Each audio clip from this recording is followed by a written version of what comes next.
नमस्कार दोस्तों सबसे पहले हम बात करते हैं ओला इलेक्ट्रिक की।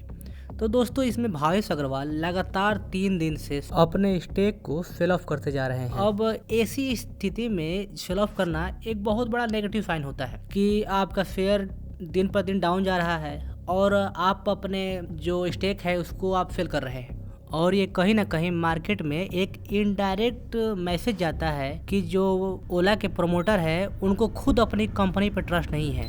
तो जब भावेश अग्रवाल से पूछा गया तो उन्होंने कहा है कि हमने 260 करोड़ के लोन को रिपे करने के लिए अपने जो स्टॉक को प्लेज किया था उसको सेल ऑफ कर दिया है। इसी को लेकर मार्केट में ओला के स्टॉक में 10% की तेजी देखी गई है, क्योंकि इन्वेस्टर का मानना है कि इन्होंने 260 करोड़ के लोन को खत्म कर दिया है। नेक्स्ट न्यूज की बात करें तो दोस्तों हाल ही में सेबी की तरफ से नोटिस आया है कि ये जो भी इन्फ्लुएंसर हैं जो कि यूट्यूब, इंस्टाग्राम या फिर ट्विटर पे स्टॉक मार्केट से रिलेटेड वीडियो डालते हैं वह किसी भी प्रकार का टिप्स नहीं दे सकते हैं, क्योंकि यह स्टॉक मार्केट के गाइडलाइन के खिलाफ है। इसी को लेकर उन्होंने वार्निंग जारी किया है और कहा है कि अगर कोई भी व्यक्ति कोई भी टिप देता हुआ पकड़ा जाएगा तो उसके खिलाफ सख्त कार्रवाई की जाएगी। हाँ, आप इसके अंदर कुछ एजुकेशनल या फिर आप कुछ सिखाने के पर्पज से जानकारी दे सकते हैं कि स्टॉक मार्केट काम कैसे करता है, कैसे शेयर अप डाउन होता है, बाकी ये सब। बाकी आप किसी को भी यह सलाह नहीं दे सकते हैं कि कौन सा शेयर बाई करना है और कौन सा शेयर को सेल ऑफ करना है। नेक्स्ट न्यूज की बात करें तो गोल्ड के ऑल टाइम हाई टच करने के बाद कैसे सिल्वर ने भी ऑल टाइम हाई को टच किया। अब उसके बाद तीसरे नंबर पर प्लेटिनम ने भी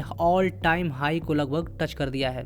इसने लगभग अपने 18 साल के रिकॉर्ड को तोड़ दिया है। अब देखने वाली बात यह है कि क्या आने वाले समय में ये भी गोल्ड और सिल्वर की तरह इसमें भी तेजी बरकरार रह पाएगी या फिर ये समय के साथ डाउन हो जाएगा। नेक्स्ट न्यूज की बात करें तो दोस्तों आपने कल के दिन देखा होगा कि रुपया ने लगभग 1% से ज्यादा की गिरावट को दिखाया है और यह गिरावट लगभग 3 साल में पहली बार हुआ है जब रुपी 1% से ज्यादा गिरकर लगभग 89.29 पैसे को टच किया था। तो ऐसा होने के बाद जनरल सा एक सवाल उठता है कि आखिर रुपी जो इतना तेजी से बढ़ रहा था वह अचानक से गिरा क्यों है। तो दोस्तों इसके पीछे का कारण है आरबीआई। दोस्तों आरबीआई ने जो डॉलर को रिजर्व रखा है उसने डॉलर को सेल कर दिया है, मतलब कि डॉलर को अपने रिजर्व से कम कर दिया है, जिसके कारण रुपये की वैल्यू जो है वह बढ़ गई है डॉलर की तुलना में। अब आने वाले समय में देखते हैं कि क्या आरबीआई ऐसे ही बड़े बड़े कदम और लेती है और इंडियन रुपये को सस्टेन कर पाती है, आने वाले समय में देखना होगा। तो दोस्तों इसी को लेकर आरबीआई ने लगभग पिछले 4 महीने से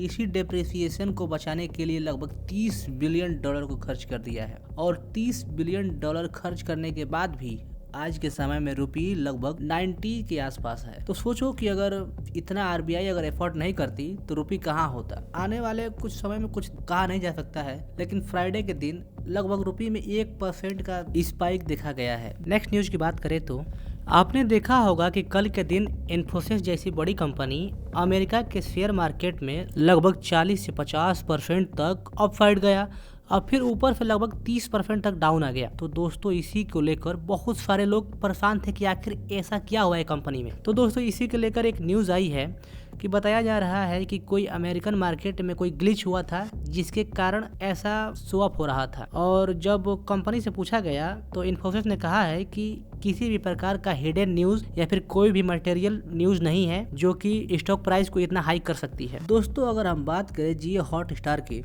तो दोस्तों इन्होंने अनाउंस किया है कि ये ICC T20 वर्ल्ड कप 2026 में लगभग अपने जो रेट होता है उसको 30% से बढ़ाने वाले हैं। मतलब कि अब आने वाले समय में हमको ICC T20 वर्ल्ड कप देखना भी महंगा पड़ने वाला है। तो दोस्तों ये थी दिन भर की सभी न्यूज़। मिलते हैं किसी और वीडियो में।